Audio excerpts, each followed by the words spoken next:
Washington conservation voters. From here, watching that video is pretty surreal for me. I've been with Washington conservation voters for 7 years, and every year I've lived and breathed those campaigns to elect environmental champions. Throughout those years, I've also stood beside many of you, standing up for the health and safety of our community and our environment. People like Jean from Kitsap County, who have volunteered for WCV for over 10 years, knocking on doors, supporting candidates to protect the place he calls home. Or Katie from Mount Vernon, who last year was inspired to volunteer for the first time after having her daughter. As a new mom, she was thinking about the future in a different way. Washington conservation voters puts their values, all of our collective values, into political priorities for our state. We do this 3 simple ways. We elect strong environmental leaders. We defeat those in office who are standing in our way. And we hold all of our elected leaders accountable 365 days a year. If we do all this, we know Washington State is in a position to be a leader in clean energy, job creation, and innovation. We can create sustainable walkable communities with mass transit. We can restore Puget Sound. We can limit harmful toxic chemicals in our everyday products. And as Joan referenced earlier, we can be a leader on limiting carbon pollution. We have a unique opportunity to do just that this year. When you think about it, going back to our history course here in high school, to pass environmental legislation, a bill needs to pass the House, then the Senate, and then finally be signed into law by the governor. Currently, we have 2 of those 3 parts. We have a pro-environmental governor. Thanks to all of our work in 2012, we elected the greenest governor in the nation. We have a strong pro-environmental House of Representatives, thanks to the leadership of Speaker Cha.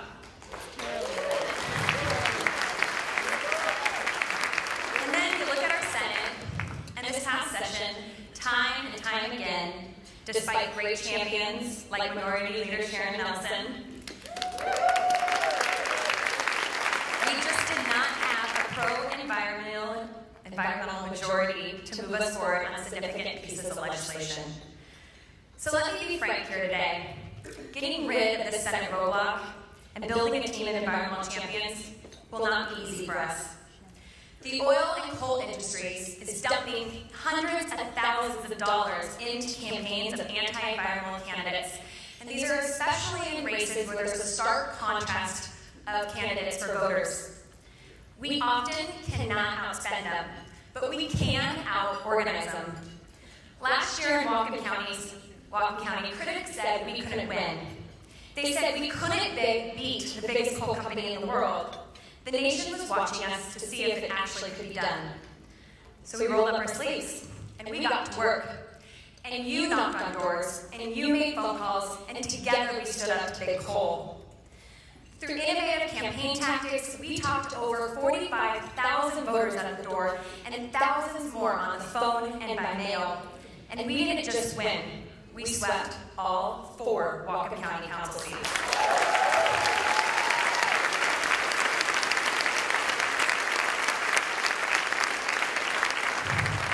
And this year, it's up to us to do it again.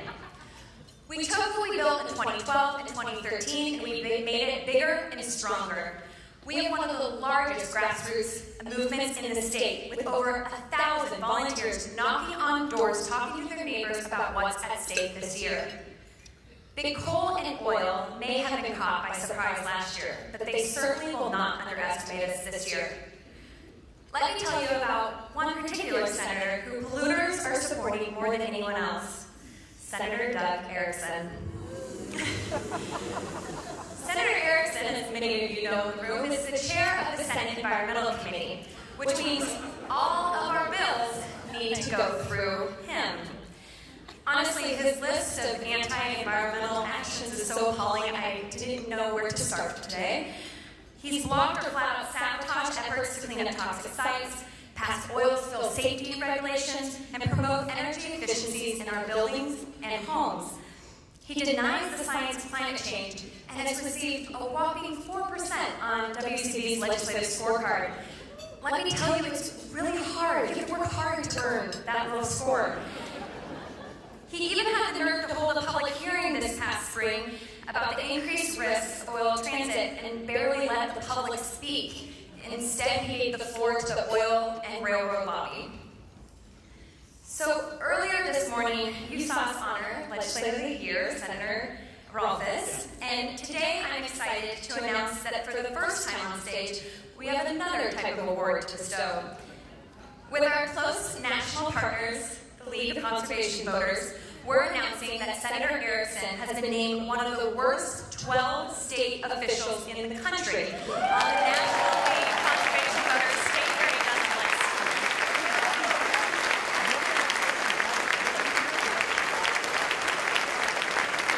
Senator Erickson is on this list with the likes of Governor Scott Walker in Wisconsin and other state officials who are on the wrong side of history. But while Senator Erickson is one of the worst environmental offenders in our state, it's going to take a lot more than winning that race for us to clear the path for climate action and other environmental wins. We need to elect true environmental champions, and WCV is investing in key states across, key races across the state. We have Seth Fleetwood, who's running against Senator Erickson.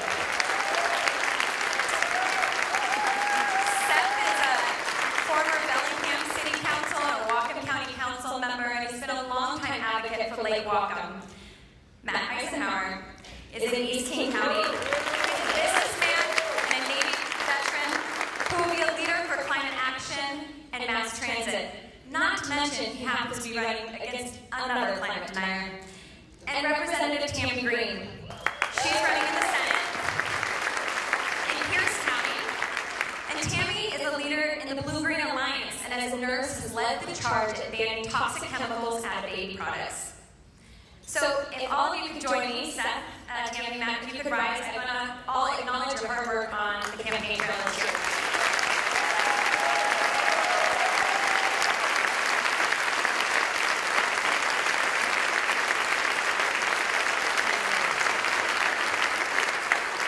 They're doing a great job.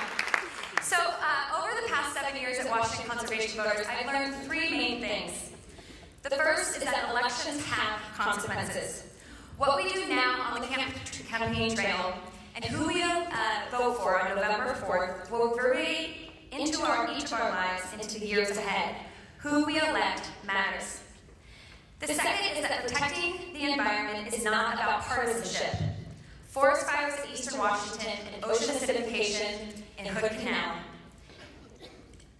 The impacts of climate change affect us all. And Washington voters want action on climate, regardless if a DNR is next to a legislator's name.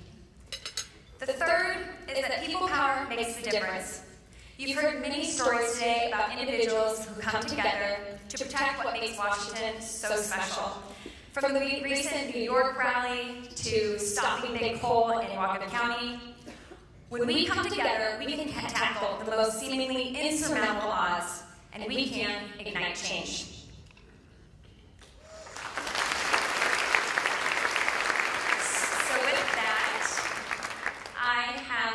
The privilege of introducing our next speaker.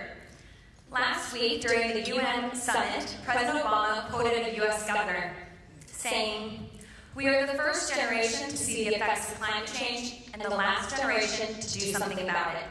This quote, of course, originated from our very own Governor Jay Inslee. From D.C. to Olympia, Governor Jay Inslee is not only an environmental champion, but a pioneer for climate action across the nation. Please join me in welcoming to the stage Governor Jay Inslee.